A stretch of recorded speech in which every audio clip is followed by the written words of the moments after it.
todas, somos estudiantes de educación diferencial y hoy te contaremos cómo aprende nuestro cerebro basándonos en el capítulo 2, Cerebro aprende del libro de neurociencias, Cerebro y aprendizaje, competencias e implicaciones educativas de Eric Jensen, con la esperanza de que tú también leas este capítulo y profundices en esta interesante temática. Comencemos. Para comenzar, debemos saber que el cerebro humano pesa entre 1.300 y 1.400 gramos. Este se compone un 78% agua, un 10% grasa y un 8% de proteínas. Los seres humanos tenemos grandes cerebros en comparación al tamaño del cuerpo, y este es casi el tamaño de un pomelo. El cerebro es muy blando y viscoso, lo cual hace que se pueda cortar con mucha facilidad. Y una de sus características más notorias externamente son las circunvalaciones, las cuales son arrugas que forman parte del córtex cerebral, que es la capa más desarrollada del cerebro y es responsable de pensar, percibir, producir y entender. Tenemos dos hemisferios cerebrales que se encuentran conectados por haces de fibras nerviosas. El hemisferio derecho se relaciona con la creatividad y el hemisferio izquierdo con la racionalidad, pero estos al momento de funcionar se complementan. El cerebro se divide en 4 lóbulos, en frontal, temporal, parietal y occipital. En el centro también del cerebro encontramos el sistema límbico, el cual rige las emociones, la atención, las hormonas y otras cosas más. En el cerebro además encontramos neuronas. Las neuronas grises conforman el córtex cerebral y otros núcleos, y las neuronas blancas se encuentran cubiertas de mielina, que revisten las fibras conectivas, o sea, los axones. Y por último, en la zona inferior trasera del cerebro encontramos el cerebelo, el cual es encargado principalmente del equilibrio.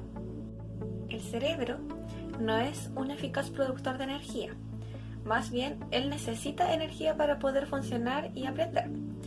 Y esta energía él la obtiene de la sangre, que le aporta nutrientes como la glucosa, proteína, oxígeno y oligoelementos. También encontramos como fuente de energía el agua, que le aporta al cerebro el equilibrio electrolítico. Y por último, como fuente de energía encontramos el oxígeno, que es fundamental para el desarrollo, para el funcionamiento del cerebro.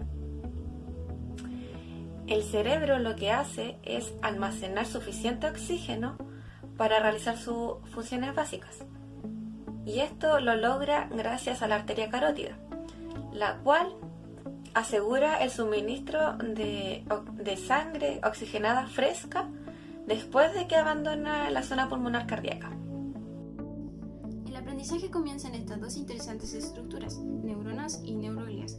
Por una parte, las neuroglías no poseen cuerpo celular, pero son 9 veces más en cantidad que las neuronas. Asisten a las neuronas y se encargan de formar la barrera hematoencefálica. Ahora, las neuronas son células que poseen cuerpo, axón y dendritas. Ellas nunca descansan, sino que siempre están procesando, integrando y generando información en forma de estimulación eléctrica y transportando sustancias químicas.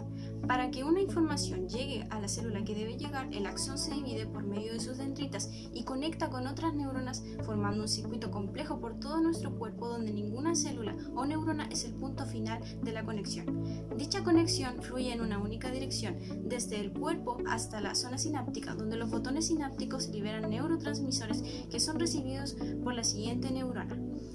Mientras más conexiones existan, ese circuito va a ser más eficaz, y si existen suficientes conexiones que estimulen una neurona o una célula, esta va a activarse. De este modo tenemos que el aprendizaje es resultado de dichas conexiones. Para finalizar este capítulo, se plantea el interrogante de cómo aprende el cerebro. Se explica que los científicos no saben cómo sucede, pero sí qué sucede. Se menciona que para poder desencadenar el proceso de aprendizaje debe ocurrir un estímulo. El estímulo se comprende como algo nuevo. Puede ser armar un rompecabezas o conocer una película nueva. Este estímulo también puede ser de carácter interno o externo.